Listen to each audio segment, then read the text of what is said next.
Mapapansin ninyo na sa pagtitipong ito at pagsamba natin sa Panginoon ay punong-puno ng pagbabasa ng Biblia. At ngayon naman ay ang pangangaral mula sa Biblia. Mahalaga sa buhay ng isang tao na makilala ang Diyos. At ang tamang paraan ng pagkakilala sa Diyos ay ang pakinggan ng kanyang salita. Hindi nyo makikilala ang isang tao kung hindi siya magsasalita sa inyo. Hindi rin natin makikilala ang Diyos kung hindi siya magsasalita sa atin. Ang Biblia ay tinatawag na salita ng Diyos. Hindi siya magsasalita.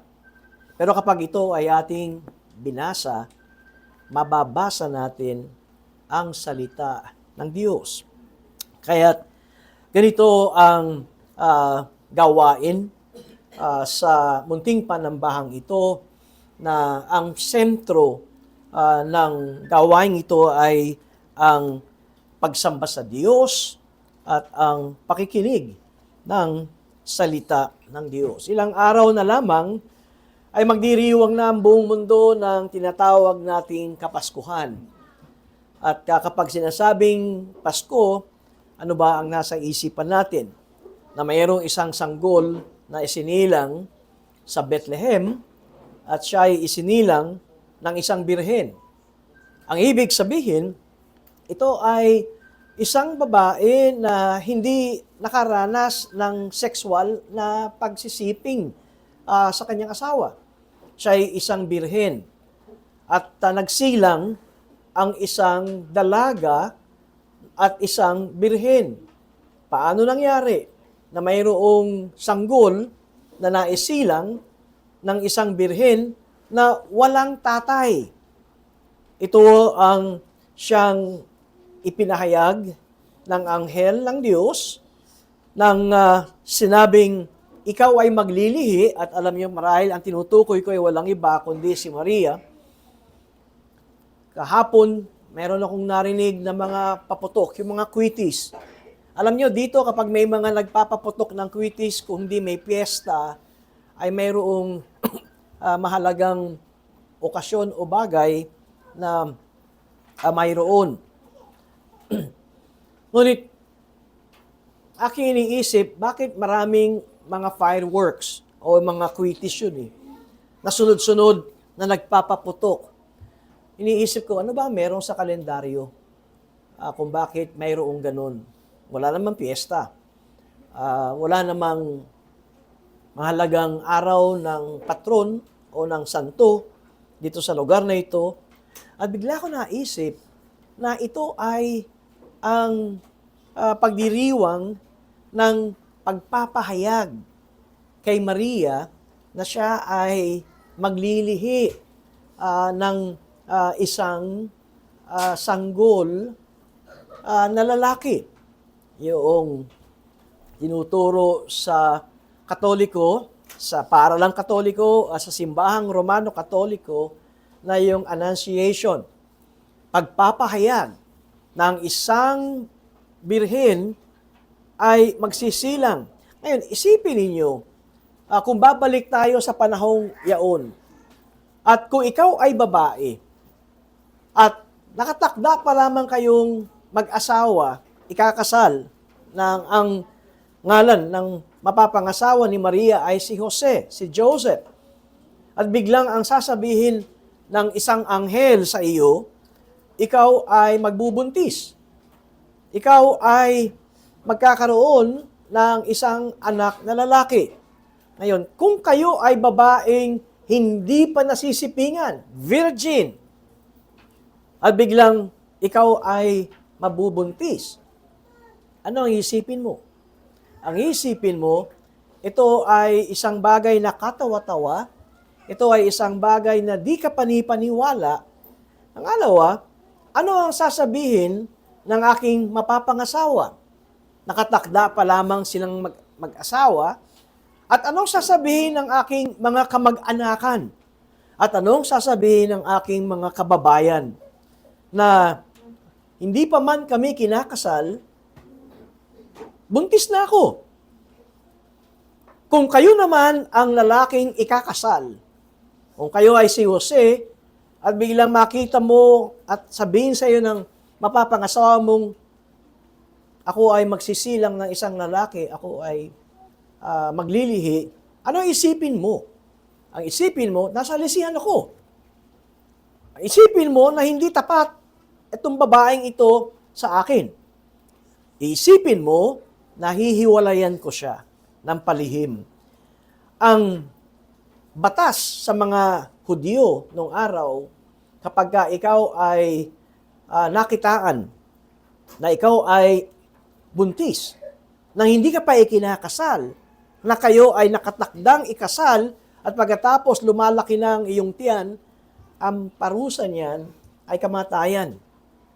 At ito ang mga panganib na hinaharap ng ina ni Jesus na si Maria. Ito ang nakatatawa at nakakahiyang magiging karanasan ni Jose dahil hindi pa dumarating ang araw ng kapanganakan o ng araw ng kanilang pag-aasawa ay buntis na ang kanyang asawa. Ngayon, magbilang na lang tayo ng daliri. Ang ibig kong sabihin, magbibilang ang kanya mga kamag-anakan, hindi pa nga kinakasal to. Kailan yung birthday niya? Makadalasan, 9 na buwan. Aba, nauna yung paglilihi kaysa sa araw ng kasal. Ganito ang Kapaskuhan na ating nakikita na mga pangyayaring iyon. Ngunit hindi diyan nagsimula ang kwento ng Kapaskuhan o ng kwento ng pagsilang ng Panginoong Hesukristo. Hindi ko alam kung paano nyo ngayon harapin ang Pasko sa inyong mga buhay.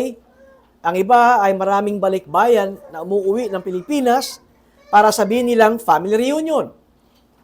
Makasama ko ang aking mga kamag-anakan, lalo na kung matagal-tagal na akong hindi nakabalik ng Pilipinas. Ang iba naman ay, magkakaroon tayo ng pagkakataon na makadalo ng maraming parties. At, pagkain na masasarap na naman ang muli nating makakain. Yung mga pagkain na kuminsan ay nakakain lamang natin kapag sumasapit ang ganitong okasyon. Ang iba naman ay naghihintay ng aginaldo, ng mga regalo, dahil give love daw, give love on Christmas Day. Yung mga obligasyon at mga nakagisnan na pagbibigay ng regalo. Kaya nga sinabi ko na napaka-importante sa atin na alamin ang sinasabi ng Biblia dahil narito ang mensahe ng kung bakit kinakailangan na isilang ng isang birhen ang isang sanggol na tatawagin na Jesus. Ang ngalang Jesus ay may kahulugan, tagapagligtas. Yun ang ibig sabihin ng Jesus, na may isang isisilang na magliligtas sa kalagayan ng sangkatauhan. Sa umagang ito, ang nais kong ipangaral sa ating kalagitnaan ay ang pagtawag sa sanggol na ito na siya ay anak ni David, Jesus Christ, who is the son of David. Ngayon, si David ay isang kilala at sikat na Bible character sa Old Testament. Siya ang naging hari ng Israel na kung saan ay nagkaroon ng kapayapaan. Dahil siya ay naging makapangyarihan, isang magaling na hari, at ang kanyang hukbo ay naging malawak at wala nang gusto pang makipagdigma sa Israel dahil ang lahat ng umaalsa at lumalaban kay David na hari ng Israel ay natatalo. Kaya't ang isang masasabi natin na tugatog na narating ng bayang Israel, yung Israel na ngayon na nakikita natin sa mapa at yung nababalitaan nating walang tigil ang digmaan, ay noon ay wala nang gusto makipagdigma sa kanila dahil kay Haring David. Sa umagang ito, nais kong ipangaral sa atin na itong si Jesus ay anak ni David. Na itong si Jesus ay galing sa lahi ni David. At makikita natin kung bakit kinakailangan na siya ay nasa lahi ni David. Ano ang kanyang magiging tungkulin o ano ang kanyang isang gagawin kung bakit naroon ang titulo na tinatawag si Jesus na hari ni David o anak ng haring si David. Kung kaya nyo kung sabayan sa aking Biblia, sa Mateo Kapitulo 1, narito ang talaan ng lahing pinagmulan ni Hesukristo. At sa panimula ng lahi na ito ni Hesukristo, ay makikita natin sa talatang 1 na sinasabing ito ang aklat ng lahi ni Hesukristo na anak ni David, na anak ni Abraham. Ngayon, kung susubaybayan ninyo at susunod-sunodin ang pagbabasa ng salinlahi na yan, maaaring masabi nyo na importante ba ito? Na ipakita ang mga pangalan na ito sa Hudyo, importante na kanilang ugatin at ipakita kung saan sila galing. At dito kay Mateo, ay kaniyang sinabi sa talatang 17 ng chapter 1, verse 17, sa makatuwid ang lahat ng salinlahi mula kay Abraham hanggang kay David ay 14. Mula kay David hanggang sa pagkadalang bihag sa Babylonia ay 14 na salinlahi. At mula sa pagkadalang bihag sa Babylonia hanggang kay Kristo ay 14 din na salinlahi. Ang ginawa ni Mateo na siyang sumulat nito ay kanyang hinati sa 14 na salinlahi. Meron tayong makikita rito na 14 generations each. At sabi rito, mula kay Abraham hanggang kay David ay 14 na salinlahi.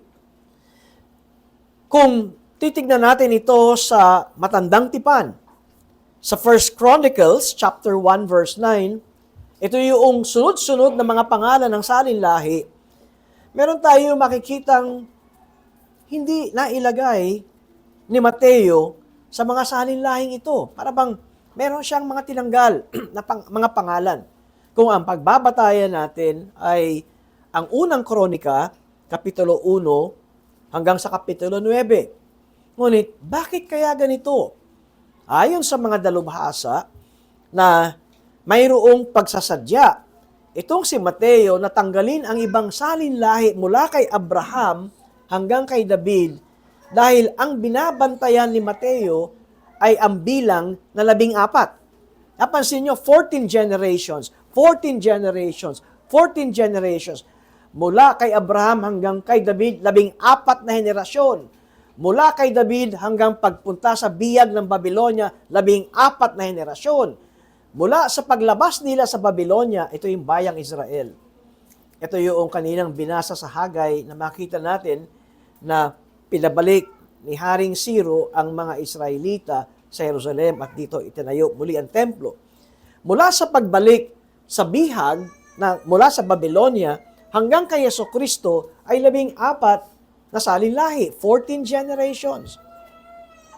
Ayon sa mga Old Testament scholars, ang sinikap ni Mateo ay bantayan ang 14 na numero dahil mayroong kaugalian ng mga Hudyo na tinatawag nila na gematria or gematria Ano ba itong practice na ito ng gematria? Ito yung paglalagay ng numero sa bawat letra ng mga Hudyo. At ang ngalang David, at alam natin na mga Israelita ay tinatanggal yung A, E, I, O, U, tanggal lahat yun. Kaya ang letra lamang ay letter D, at W, at D uli. Kaya parang pag pinasa mo, Dawid. Yan ay 14 ang bilang dahil ang ang letter A, ang letrang A, yan ay equivalent sa number 1, ang letrang Ba ay equivalent sa number 2. Kaya ang letrang Da o David ay equivalent sa number 4. Kaya si David, letter D sa una at letter D sa huli ay 8. 4 plus 4 equals 8. Yung W ay 6. Kaya si David ay 14 ang numerical figure nito. Tatandaan ninyo yung numerong 666? Kung hindi nyo nababasa sa Biblia ito, merong kayong marinig na yung Antikristo sa Revelation o sa Biblia, may meron daw tatak ito sa noo ng 666. Kaya noon, nung kapanahunan ko, nagsisilipan sa noo, baka meron na yung maliit na 666. Pero ito ang kaugalian ng mga Hudyo na yung 666 ay mayroong letra sa Hebreo na mayroong numero. Natatandaan ko na nung unang-unang pumasok ang World Wide Web, alam niyo sa internet, www, 666 yun eh. Kaya noon pa lamang, huwag ka mag-i-internet. Bakit? Pag nag-internet ka na, hawa ka na ni Antikristo. Kung hindi ka pa marunong mag-internet ngayon, napakakawawa mo na tao. Dahil yun ganun ang ginagawa ng mga tao. Yung mga letra ay binibigyan ng numerical significance. Ano pa man ang makita natin, ay ito ang pinaniniwalaan na kung bakit si Mateo ay naglagay ng 14 na henerasyon. Ngunit, ang totoo na makikita natin sa pagsulat ni Mateo sa ebanghelyong ito ay gusto niyang ipakita na si Jesus, na isinilang ng isang birhen na si Maria, ay talagang galing sa lahi ni David. Ang problema ito, kung walang tatay si Jesus, di ba napansin nyo, sabi ng anghel kay Maria, maglilihi ka at ang iyong nasa sinapupunan ay pangingibabawan ng Espiritu Santo at ikaw ay magsisilang ng isang sanggol na lalaki. Alam nyo sa Biblia, kaya't importante itong salinlahi dahil mapapansin ninyo ang pagsalin o paglipat ng salinlahi ay nanggagaling sa tatay. Halimbawa, dito sa Mateo Kapitulo 1, nang sinabing sa verse 1, ito ang aklat ng lahi ni Jesucristo na anak ni David, na anak ni Abraham, naging anak ni Abraham si Isaac. Naging anak ni Isaac si Jacob. At naging anak ni Jacob si Juda at ang mga kapatid nito. Binabanggit dito na ang anak ay galing sa tatay. Para ikaw ay maging tao, kailangan meron kang tatay at nanay. Pero ang kaugalian ng mga Israelita, ng mga Hudyo, ang nababanggit ay tatay. At pagdating kay Jesus, ang sabi sa verse 16, naging anak ni Jacob si Jose, na asawa ni Maria, na siyang nagsilang kay Jesus na tinatawag na Kristo. Hindi binanggit na si Jesus ay galing kay Jose. Dahil si Jesus ay hindi galing sa tao na makasalanan. Kaya importante na makita natin na kung bakit hindi kinakailangan magsiping si Jose at si Maria para isilang si Jesus dahil taglay nito ang kasalanan na mula kay Adan. Si Lucas, ang kanyang presentasyon ng salinlahi ng Panginoong Hesus ay makikita natin na ito ay umabot hanggang kay Adan. Simula sa unang tao at hanggang sa ito ay umabot kay Hesukristo. Ganito ang pagpapahayag ni Lucas sa pinanggalingan ng Panginoong Hesukristo. Ngunit mapapansin din natin na ang pagbanggit sa pagsilang kay Jesus ay hindi galing kay Jose na kanyang kinilala at nakagisnan na ama. Una't gustong ipakita ni Mateo na si Jesus ay galing sa lahi ni David. Bakit importante na galing sa lahi ni David? Dahil para ikaw ay maging hari, kinakailangan ang pinagdaanan ng iyong salinlahi ay hari. Kaya si Jesus ay may karapatan na maging hari dahil siya ay galing sa lahi ni Haring David. Natandaan ninyo yung nilalagay sa Belen na 3 hari na bumusita sa sanggol na sasabsaban, hindi naman nabanggit sa Biblia ang 3 hari. Ang nabanggit ay yung 3 uri ng ibinigay na regalo sa bata. Kaya ang mga naglagay ng 3 hari sa kanilang kathang-isip ay sinabi nila ang gold, frankincense, and myrrh ay daladala ng mga bawat isang hari at ito ay 3 hari. Kabisado pa ba niyo ang pangalan ng 3 hari? Si Gaspar, si Melchor, at si Baltasar. Hindi rin natin makikita yan sa Biblia na may pangalan o kaya 3 hari. Ang pinakamalapit na ginamit sa Biblia ay 3 pantas. 3 wise men. Mga 3 pantas na galing sa tinatawag na East. Kaya nga, sa Matthew chapter 2, verse 2, ito ang tanong ng mga pantas nang sila ay pumunta kay Haring Herodes. Dahil ang hinahanap nila ay hari ng mga Hudyo. Kaya saan ka pupunta? Sa palasyo. Kasi mula sa silangan o sa east ay mayroon silang nakitang tala o kaya yung bituin. Ngayon, alam niyo na kung bakit ang ibabaw ng Christmas tree ay nilalagyan ng bituin. Dahil sa nakasanayan natin, para bang kulang ang Christmas tree pag walang bituin. Pero kasama yan sa kwento ng pagkasilang ng Panginoon. Minsan ini-imagine ko, paano naging gabay yung pagkataas-taas na bituin sa mga pantas na galing sa silangan. Ito ba ay, alam naman natin kung kayo ay present nung tinuro yan sa science, na hindi gumagalaw ang bituin. Pero ito ay bituin na nagbigay ng direksyon sa mga pantas na galing sa silangan.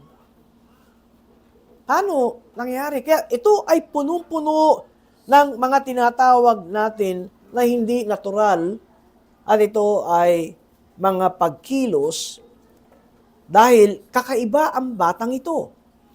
Ito ang tanong ng mga pantas sa verse 2 ng Matthew chapter 2, nasaan ang ipinanganak na hari ng mga Hudyo? Sapagkat nakita namin ang kanyang bituin sa silangan at naparito kami upang siya ay sambahin. Ang bituin ba ay gumagalaw at sila ay dinala hanggang sa lugar ng Jerusalem? At nang marinig ito ni Haring Herodes, siya ay nabahala pati ang buong Jerusalem dahil mayroong naisilang na hari ng mga Hudyo. Bagamat hindi sinabing anak ni David ang hinahanap ng mga pantas, pero ito ay maliwanag na hari ng mga Hudyo. At sino ang pinakatugatog at kilalang hari ng mga Hudyo, si Haring David. Bagamat sabi ko nga'y hindi binanggit na itong sanggol na ito ay galing sa lahi ni David, ngunit ito ang pinupunto ni Mateo na si Jesus ang totoong or the true successor of King David. At hindi si Haring Herodes.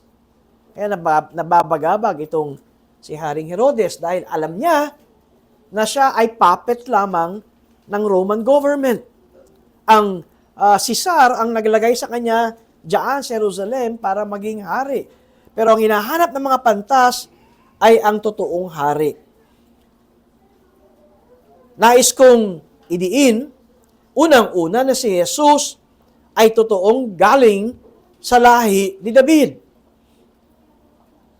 Ikalawa, hindi lamang siya galing sa lahi ni David o maaring tawaging the son of David, kundi siya ang pinangako, the promised son of David.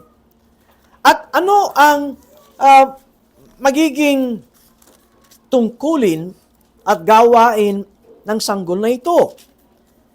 At ito ang sinasabi sa Lucas 1, talatang 32 at talatang 33, siya ay magiging dakila at tatawaging anak ng kataas-taasan at ibibigay sa kanya ng Panginoong Diyos ang trono ng kanyang amang si David.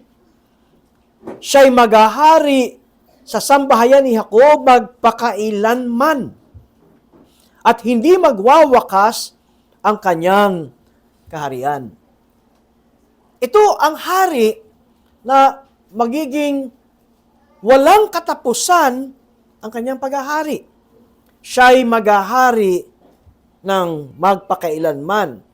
Kaya maunawaan natin kung bakit ganun na lamang ang pagkabagabag at pagkatakot ni Herodes dahil alam niya yung kasabihan na kapag ikaw ang nandoon sa kapangyarihan, kapit tuko ka na.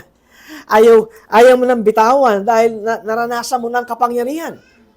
Kaya kung merong isang hari ng mga Hudyo, ang takot ni Herodes ay ito na ang katapusan ng aking kaharian. Ngayon, alam niyo ang kwento kung ba't niya pinapatay ang mga bata na simula 2 taong gulang, pababa ng mga lalaki ay kanyang pinapatay panigurado na walang lalaki na magiging hari ng mga Hudyo na papalit sa kanya. Ngunit, gusto kong sabihin sa atin na ito ay naihula na ng mahabang panahon bago ito nangyari. Kung kaya niyo muling sabayan ang aking paglipat ng Biblia, makikita natin sa pangalawang Samuel, Kapitulo 7, 2 Samuel, chapter 7. At ito ay simula sa talatang 12 hanggang sa talatang 14. At ito ang sinasabi ng pangalawang Samuel, Kapitulo 7, simula sa talatang 12. Kapag ang iyong mga araw ay naganap na, ito ay panahon ni Haring David. Ito ang sinasabi ng propeta sa kanya. Verse 12, 2 Samuel chapter 7, kapag ang iyong mga araw ay naganap na, at ikaw ay matutulog na kasama ng iyong mga ninuno, kapag ikaw ay namatay na, yun ang ibig sabihin nun, kasama ng iyong mga ninuno, aking ibabangon ang iyong binhi. Pagkatapos mo, na magmumula sa iyong katawan, at aking itatatag ang kanyang kaharian. Siya ay magtatayo ng bahay para sa aking pangalan, at aking itatatag ang trono ng kanyang kaharian magpakailanman. Ako'y magiging kanyang ama, at siya'y magiging aking anak. Kapag siya'y gumawa ng kasamaan, parurusahan ko siya ng pamalo ng mga tao at ng paghampas ng mga anak ng mga tao. Maaring ang iniisip noon ni David, dahil si David ang hari noon, ang tinutukoy dito ng Diyos na hula ng propeta ay ang kanyang anak na si Solomon. Ngunit, makikita natin na hindi naman naghari si Solomon ng magpakailanman. Namatay si Solomon at pagkatapos ay ganun pa rin ang naging kalagayan. Katunayan, nung si Solomon ang naging hari, nahati ang bayang Israel. Nung si David ang hari, solid at magkaisa ang Israel. Ngunit nung si Solomon ang naging hari, ito ay nahati. At kapag nakita natin, magmula noon ay ang mga anak ni David ay namuhay ng hindi matapat sa Diyos. Tingnan niyo, sinabi ng Diyos sa pamamagitan ng propetang si Nathan kay David sa verse 13. Itong iyong magiging lahi o anak mula sa iyong katawan, siya ay magtatayo ng bahay para sa aking pangalan at aking itatatag ang trono ng kanyang kaharian magpakailanman. Si Solomon, bagamat binigyan ng Diyos ng katalinuhan at karunungan, ay lumihis at lumabag sa kalooban ng Diyos. Sumamba sa maraming Diyos-Diyosan. Kumuha ng maraming asawa at kumuha ng marami pang inaasawa. 700 lang naman ang kanyang pinakasalan at 300 ang kanyang binahay at inaasawa. Bakit ganun karami? Ang paliwanag ng mga dalubhasa ay ang mga asawang ito ay anak ng mga hari, anak ng mga makapangyarihang tao. Kaya't kung ito ay asawa ni Solomon, ito ang isang kanyang kaparaanan na hindi na siya gegerahin ng mga karatig bansa. Dahil lahat yun ay aking mga asawa, meron tayong ugnayan. At hindi lamang yun. Dahil itong mga kanyang asawa ay mayroong iba't ibang mga Diyos na sinasamba, ay pagbibigyan ito ni Solomon. Kaya't hindi si Solomon ang tinutukoy dito ng Diyos na hula kay David na magtatayo ng bahay para sa pangalan ng Diyos at itatatag ang trono ng kanyang kaharian magpakailanman.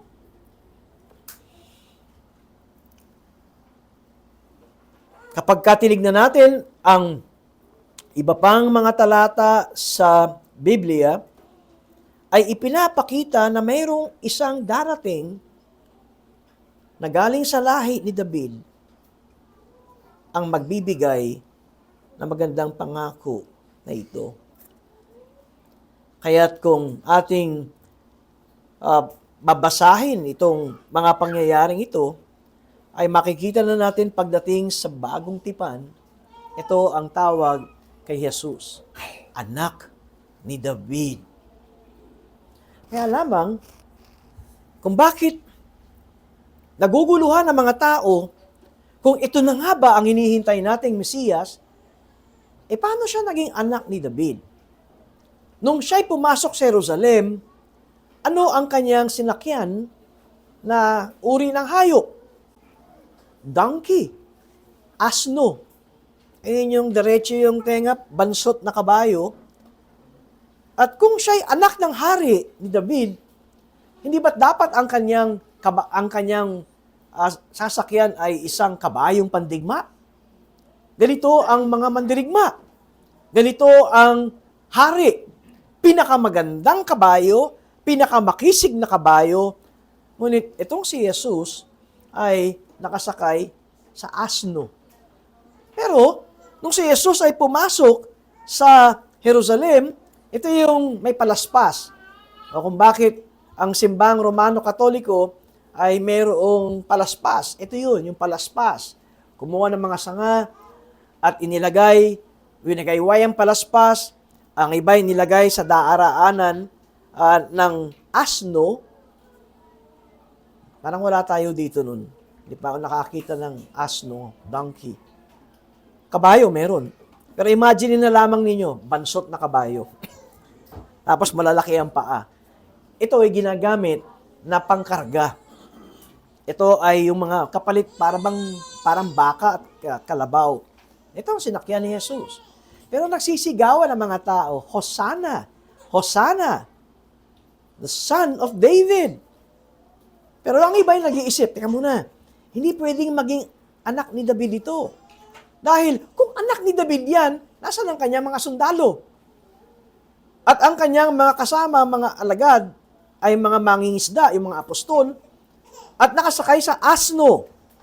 Pangalawa, itong sinabi ni Jesus, naparito ako upang maglingkod at hindi paglingkuran.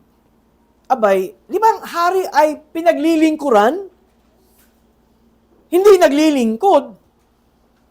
Kaya, ito ang mga dahilan kung bakit urong-sulong ang mga tao kung siya nga ba ang hari na hinihintay ng bayang Israel. Yung kinakatakutan at ginagalang ng mga Israelitang si Juan na nagbabautismo, si John the Baptist, na maging ang mga reliyoso mga tao ay ayaw sabihin yan si John the Baptist yan ay impostor.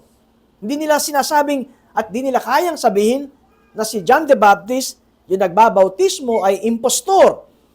Dahil ito'y tanggap ng mga Israelita, ng mga Hudyo, nung kapanahon lang yon na itong taong ito ay galing sa Diyos. Siya ay propeta ng Diyos. Maging si John the Baptist, nung siya ay nakakulong na, ay inutusan niya ang kanyang alagad na pumunta kay Jesus at ito ang tanong ni John the Baptist sa kanyang mga alagad. Tanong mo nga kung siya na nga ba o mayroon pa tayong hihintaying iba. Bakit? Dahil sa kaisipan ng mga tao, ng mga Hudyo, ang haring iniisip nila na galing sa lahi ni David ay katulad ni David na mandirigma. Katulad ni David na makisig. Katulad ni David na kakatakutan. Ngunit ito ay iba. Siya'y maamo. At ang mga tumatawag sa kanyang hari ni David ay makikita nyo, hindi yung mga reliyoso mga tao, hindi yung dalubhasa sa kasulatan, hindi yung dalubhasa sa Old Testament, kundi ang mga pangkaraniwang tao, mga bulag, mga may kapansanan.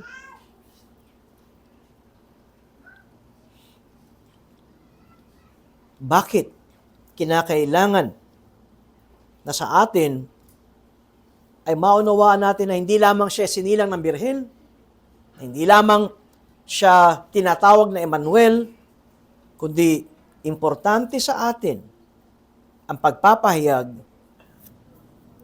na si Jesus ay galing sa lahi ni David. Maring di natin alam, ngunit ito ang gustong ipahayag ng Diyos sa lahat ng tao. Ng Diyos ay hari ng lahat. Siyang may lalang ng langit at lupa. Siyang lumalang ng unang tao. Siyang lumalang ng lahat ng nasa ating kapaligiran. Pag-aari niya ang lahat. Kung gayon, siya ang dapat na masunod.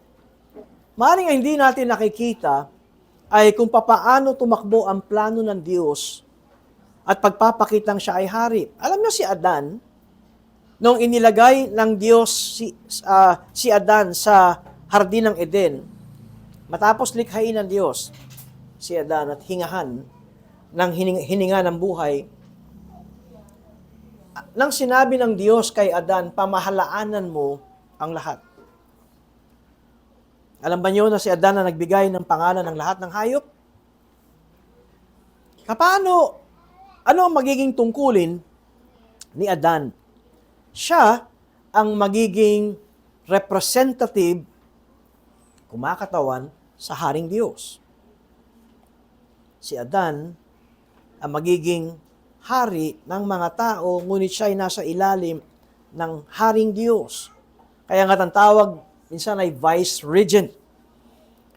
Mayroong siyang dapat na pananagutan, mayroong mas nakakataas sa kanya, at ang nakakataas sa kanya ay ang Diyos. At kapag ka ang tao ay ayaw magpailalim sa pagkahari ng Diyos, ay huwag na tayo magtaka. Tingnan niyo na ang bunga ng ating buhay ngayong 2024. Ito ang siyang bunga dahil ang ating unang magulang ay hindi sumunod sa utos ng hari. Maring di natin ito nakikita. Akala lamang natin ay Diyos. Pero mapapansin natin na naroon ang kanyang sinisimulan na ipakita na may kaharian ang Diyos. At kung may kaharian ang Diyos, sino ang hari? Ang Diyos. At sino ang mga tao na nasa ilalim ng kanyang kaharian? Ang mga sumusunod sa kanyang utos o ang mga rebelde sa kanyang utos. Kaya dalawang klase ng tao rin ang makikita natin sa balat ng lupa. Ang nagpapasakop sa kaharian ng Diyos at ang sumusuway at nag-iimbento sa kanilang sariling paniniwala at pag-iisip. Kahapon lamang, dahil meron kaming bisita na galing sa isang bansa at magbabakasyon dito, natanggap ang kasarian ng mga LGBTQ. Kaya't siya ay nagtatanong sa akin, sabi niya, tinatanggap ba ninyo ang mga bakla, tomboy sa inyong simbahan? Sabi ko, oo. Para makapakinig ng salita ng Diyos. Pero para maging member, ay hindi. Ito ang kanyang tanong. Ano pinagkaiba ng tinatanggap nyo ang mga bakla at tomboy, mga LGBTQ, sa inyong tipunan, ngunit hindi nyo siya tatanggapin na maging member? Dito po ay merong dumadalo at merong mga member. Kung nakikita nyo itong tipan ng mga miyembro sa inyong kanan, ayan ang pangako ng mga miyembro ng lokal na iglesyang ito. Hindi lang dahil kapag kayo'y dumadalo, kayo ay miyembro. Yan ang tipan ng mga miyembro ng Redeemed by Grace Baptist Church. Nagtanong ang aking sister-in-law, ano pinagkaiba ng welcome siya sa inyo, pero hindi nyo tatanggapin na siya ay maging member? Ang sabi ko'y welcome upang mapakinggan ang salita ng Diyos. Pero para maging member, ay hindi mangyayari kung siya'y lalaki at pagkatapos ang sasabihin niya, ang puso ko ay babae. O siya'y babae at sasabihin niyang, ang puso ko ay lalaki. Sabi niya, anong pagkakaiba nun? Kapag sinabi niyang siya'y lalaki, ang ibig sabihin, siya'y lalaki. At kapag sinabi niya, ang puso ko ay babae, ang sinasabi niya ay ganito. Nagkamali ang Diyos nang ako'y isinilang ng aking nanay. Dahil ang puso ko ay babae, pero ako'y lalaki. At hindi pwede magkamali ang Diyos. Ito ang punto kung bakit kinakailangan na sila ay makapakinig ng salita ng Diyos. Dahil ipinaliliwanag ko sa nagtatanong sa akin, yan ay maliwanag na pagre-rebelde sa kalooban ng Diyos. Dahil ang nilikha ng Diyos ay si Adan na lalaki at si Eva na babae. Walang bakla at tomboy. Pero welcome silang dumalo. Ang tanong, pero hindi nyo sila hinahamak? Hindi.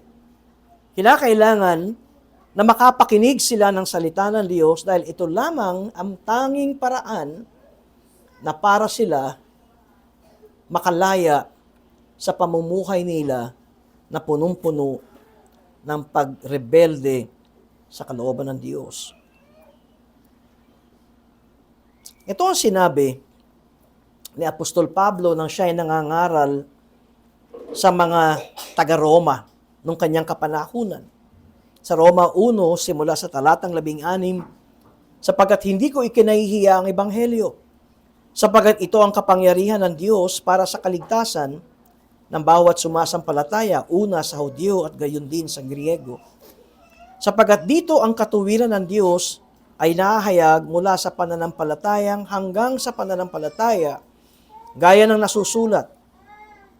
Ngunit ang taong matuwid ay mabubuhay sa pamamagitan ng pananampalataya. Pakinggan ninyo ang verse 18.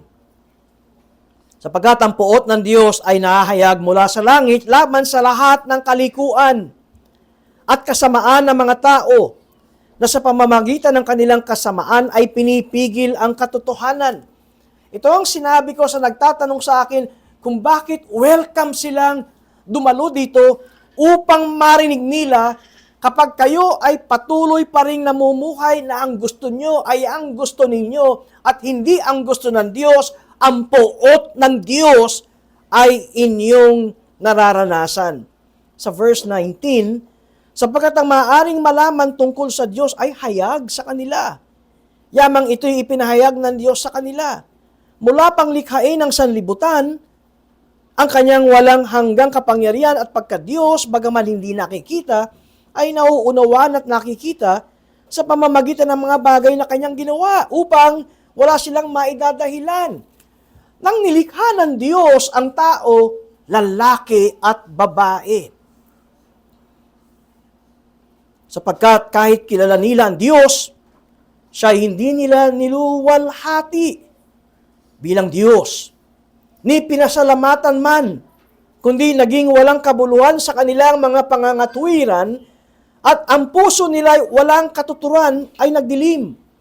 Ipipilit pa rin nilang, ako ay gitna.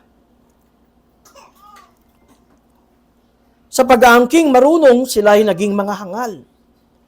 At ipinagpalit nila ang kaluwalhatian ng Diyos na hindi nasisira sa mga imaheng kahawig ng tao na nasisira at ang mga ibon na mga hayop na may 4 na paa at ang mga gumagapang. Kaya't dahil sa mga pagnanasa ng kanilang mga puso ay hinayaan sila ng Diyos sa karumihan upang lapastanganin ang kanilang mga katawan sa kanilang mga sarili. Wala pang nangyari sa Pilipinas. Alam niyo, nung kami ay nasa Canada, mayroong isang araw na naguhubad ang lahat ng mga LGBTQ. Nagbibisikleta, tumatakbot, naglalakad. Baka, siguro sabi ko, pag sa Pilipinas siya, pagka nagka-traffic. Alam niyo mga Pinoy, sabi ko, anong sense? Bakit sila naguhubad? Hubad-hubad. Ang sense, hindi namin kinahihiya kung sino kami. Kaya wala kaming tinatago. Ito kami. Babae, pero lalaki ang puso. Lalaki, pero babae ang puso. Hindi namin kinahihiya. Ito ang sinasabi ng Biblia. Kahangal-hangal na ipinagkait nila ang kaluwalhatian ng Diyos na hindi nasisira sa mga imaheng kahawig ng tao na nasisira. Kaya sabi sa verse 24, kaya dahil sa mga pagnanasa ng kanilang mga puso ay hinayaan sila ng Diyos sa karumihan upang lapastanganin ang kanilang mga katawan sa kanilang sarili. Sapagkat pinilitan nila ng kasinungalingan ang katotohanan ng Diyos at sila'y sumambat naglingkod sa nilalang, sa halip na sa lumalang na siyang pinupuri magpakailanman. Amen. Kapag ang sinasabi mo ay ako ang masusunod, huwag niyo kong pakialaman. Ang sinasabi mo, ikaw ang hari o reyna ng iyong buhay.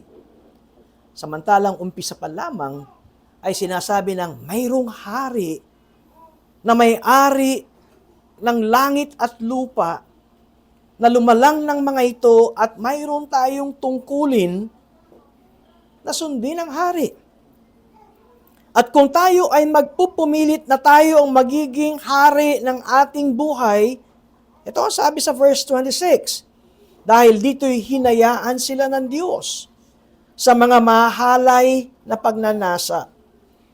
Ipinagpalit ng kanilang mga babae ang likas na pakikipagtalik sa dilikas. At gayon din naman ang mga lalaki ng iwan ng likas na pakikipagtalik sa mga babae ay nag-alab sa kanilang pagnanasa sa isa't isa. Gumagawa ng kahalayan ang mga lalaki sa kapwa lalaki at tumatanggap sa kanilang sarili ng kaparusahan ng kanilang pagkakamali. Sabihin mo yan ngayon sa first world, atakihin mo ang mga LGBTQ, ikaw ay makukulong.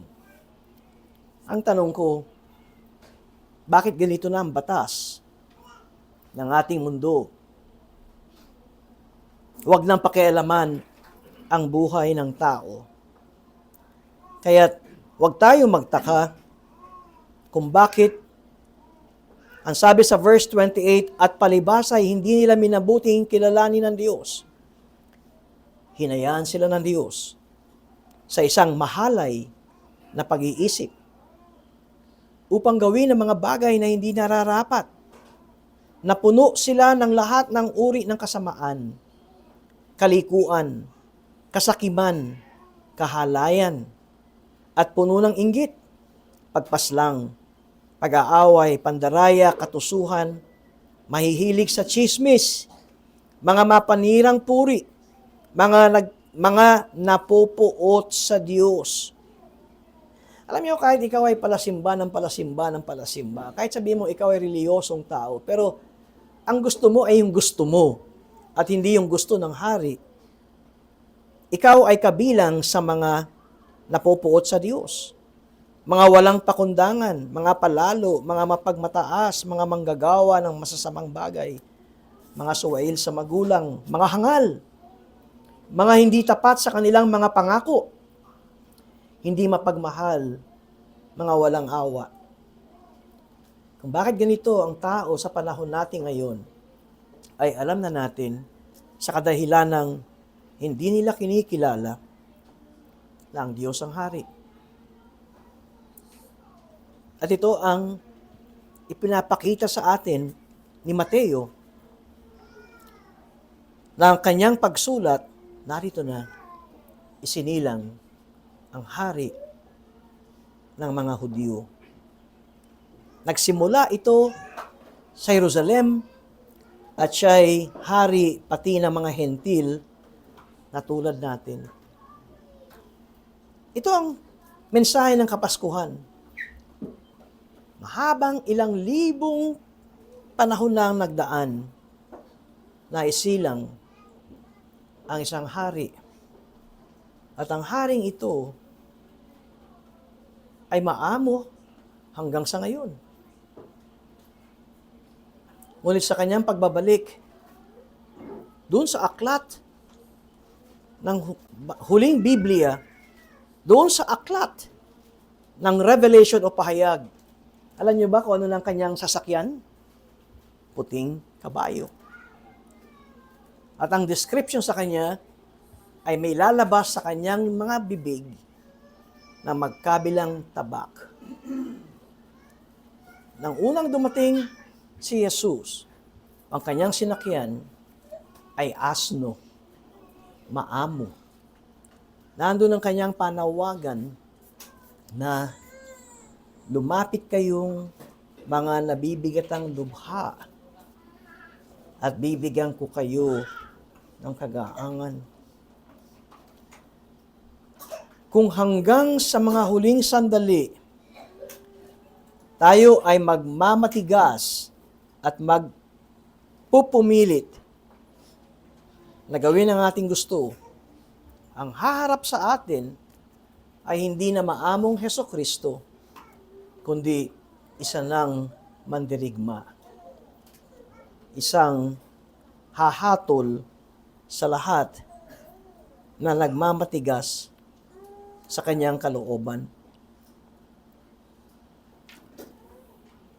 Kung ikaw ay inabutan ng huling hininga mo at namumuhay ka ng taliwas sa kalooban ng hari, wala nang pangalawang pag-asa pa.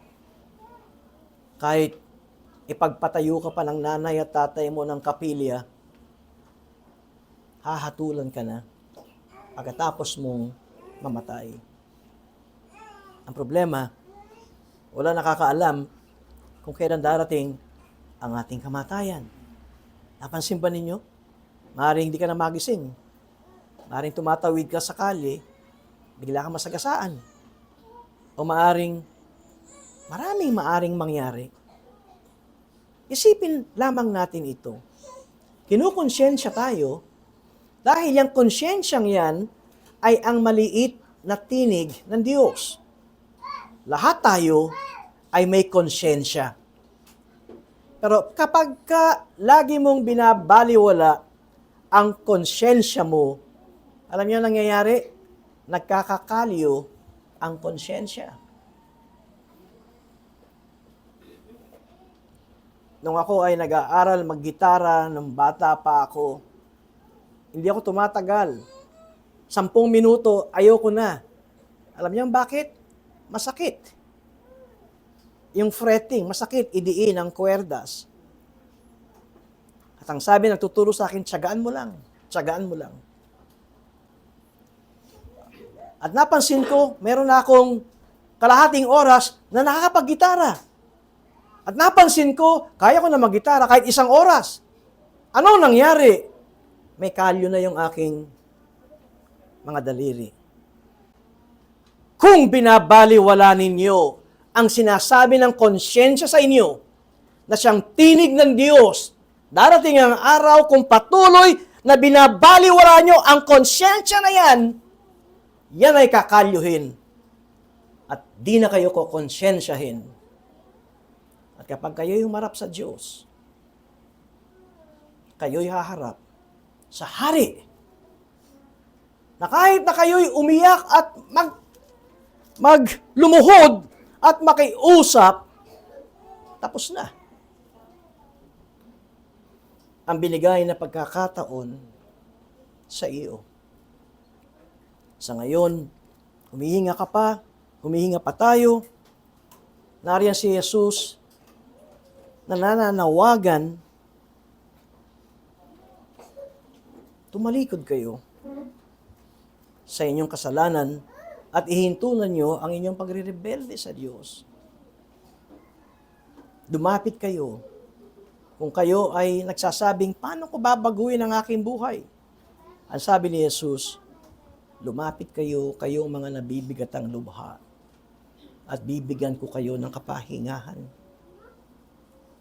Sa mga nakakaunawa sa plano ng Diyos, sinasabi natin, Jesus, ikaw ang hari, pero ang dami pa rin rebelde sa iyo. Sa panahon natin ngayon, ang dami pa rin. Ngunit ang nagbibigay ng pag-asa sa atin, siya'y hari, at ang kanyang paghahari ay magiging pangwalang hanggan. Siya'y naghahari na ngayon. Nakakatikim na tayo ng kanyang paghahari. Pero sa kanyang pagbabalik na muli, ito na ang ating hinihintay na paghahari ni Jesucristo na pangwalang hanggan. Na mayroong bagong langit at mayroong bagong lupa. Lahat tayo ay magiging eredero ng bagong lupa. Namatay ka man na walang pag-aari, di bali na. Dahil ang lahat ng may-ari ng langit at lupa ay ang aking hari. At tayo ay mga anak ng hari. Ang lahat ng mga sumampalataya kay Jesucristo ay anak ng hari. Bakit gusto mo ipagpalit na ikaw ay magdesisyon ng para sa iyo. Ito ang panawagan, ito ang isang mensahe ng Pasko na isilang na matagal ng panahon itong sanggol na ito na tinatawag na anak ni David. Ngayon si Jesus ay nasa langit, nakaupo sa trono, nakaupo sa kanang kamay ng Diyos Ama na naghahari. Pero habang siya ay naghahari, ang dami pa ring mga rebelde. Ngunit sabi sa Biblia, ang mga rebelding yan ay tiyak na kanyang parurusahan. At mayroon ng katiyakan ng kalalagyan ng lahat ng mga rebelding. Ngunit ang mga anak ng Diyos, anak ng hari, ay patuloy na humuhugot at kumukuha ng kanyang kalakasan sa bawat sandali. At kapag tayo ay dumadaan ng mga problema at kabigatan, kung ikaw ay anak ng Diyos, tandaan mo, ikaw ay anak ng hari. At hindi ka niya pababayaan. At kung ikaw ay mamatay ng mahirap at pobre sa mundong ito, okay lang. Dahil sa pagbabalik na muli ng Panginoon, bubuhayin tayong muli. At saka magmamana ang lahat ng mga sumampalataya kay Jesus na mga anak ng hari ng bagong lupa at ng bagong langit. Tuwing sumasapit ang December 25 na pinagdiriwang nating lahat, nawa, wag yung Christmas tree, wag yung Christmas light, wag yung regalo na isang linggo lang ay ayaw mo na marahil. Napansin niyo ba mga bata, tuwan-tuwa pag binuksan yung regalo? Ang sabi nga nila, ang Pasko ay sa mga bata lang. Pag nagbukasan sila ng mga regalo, tuwan-tuwa. Pag nabuksan na, alam niyo ang ginagawa ng mga bata? Iniiwan na lang. Ang thrill sa kanila ay magbukas ng regalo, nung nakita nila yung regalo, hindi bagay. Pero ang mga anak ng Diyos, ang regalo sa atin ay pangwalang hanggan. Ang buhay na walang hanggan. Ito ang totoong regalo. Manalangin po tayo. Panginoon, kami po ay nagpapasalamat sa umagang ito. Nawa, tulad ng aming narinig na pangangaral, ang Pasko ay may naisilang na isang hari. Ang haring yan ay naglingkod, pinako sa krus, nilibing, namatay, tapos ng 3 araw ay nabuhay na muli. Ngayon ay nasa langit, nakaupo sa kanang kamay ng Ama. Isang araw, ang haring yan ay babalik sa mundong ito. Na nakasakay sa puting kabayo, isang simbolong mandirigma. Dahil ang kanyang pagbabalik ay hindi na para manawagan na lumapit kayong mga hirap na hirap at bibigyan kayo ng kagaangan, kundi ang pagbabalik ng haring yan ay paghahatol. O nawa, sa tuwing dumarating at narinig namin ang ganitong pangangaral at ganitong okasyon, ay mayroon kaming katiyakan na kami ay mga anak ng hari. At doon sa mga hindi pa mga anak ng hari, doon sa naghahari-harian, rebelde sa kalooban ng totoong hari, naway magkaroon sila ng takot at liwanag ng lahat ng gawa ng isang tao ay hindi makalalampas sa iyo. Nagpapasalamat kami, Diyos, dahil nabibigyan ng pagkakataon na maipangaral at marinig naming lahat ang mabuting balitang ito. Mabuti sapagkat ang isang taong bilanggo ng kasalanan, na kung sinasabi niyang hindi na niya kayang bitawan ang kanyang kasalanan dahil siya'y bilanggo sa kasalanang ito, Ang mabuting balita ang siya magpapalaya sa lahat ng bilanggo ng kasalanan. Dahil nung kayo'y namatay sa krus at nabuhay na muli, Panginoon, dinurog nyo na ang ulo ni Satanas. At ang sino mang lalapit sa inyo, Jesus, at ipapahayag na kayo lamang ang Diyos at tagapagligtas, ay inyong kakalagan sa kapangyarihan ng Diablo. Ito ang mabuting balita sa ngalan ni Jesus. Amen.